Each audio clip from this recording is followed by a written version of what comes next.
Yes, this is my voice. And in this video, I am going to teach you how you can get quality like me. So let's get right into it. First of all, you need some clips. You can take them from Discord, YouTube, or etc. I took them from Kamisys and Matty Media. Now you need to get adjustment clip to add the effects separately on your clips, or you can just select your actual clip and select adjustment bar where you can do the same. I personally use custom adjustment clips for it's way easier to apply effects to other clips. This video is going to have three components. First is colors, second is effects, and third is curves.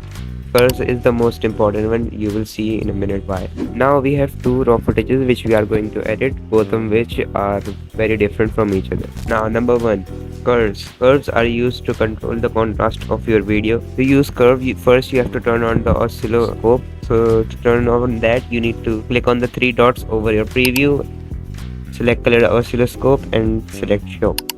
Now add 3 beats to the graph by just simply left clicking. Now drag this beat and this beat to create a S-like shape in your curve. And now our video has contrast.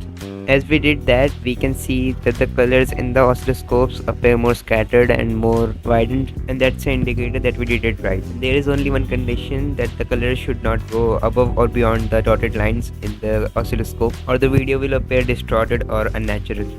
Now the color section. This section is mostly based on your personal preference, but I do temperature from -20 to 20, hue from -10 to 10, and saturation from 35 to 50. For this video we will go with 14 temperature, -21 tint, and 37 saturation. Now the lightness section is pretty much useless to us because we have already done the lightness part with the help of curves, so you can either fine tune your color grading with it, but I personally don't touch it at all. Now the effects section. This section is also based on your person's preference, but I usually keep my sharpness from 15 to 25, clarity 0, particle 0, fade from 5 to 10, and vignette from 7 to 15. For this clip we will go with sharpness 20, clarity 0, particle 0, fade 5, vignette 15. But the color of the GTR doesn't look right. It should look like Bayside blue, so we are going to adjust it by going into the HSL and adjusting the blue, so less tint and more saturation. Now it looks just about right. Now you only have to add edge glow to your clip and you are pretty much done.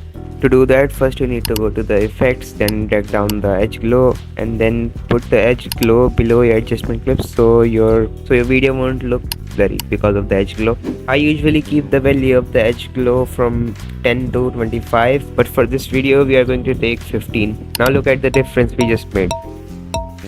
So now let's move on to the second clip. This one is already color corrected, so we don't have to go crazy on contrast. Now let's add another adjustment clip. Now we can adjust the graph.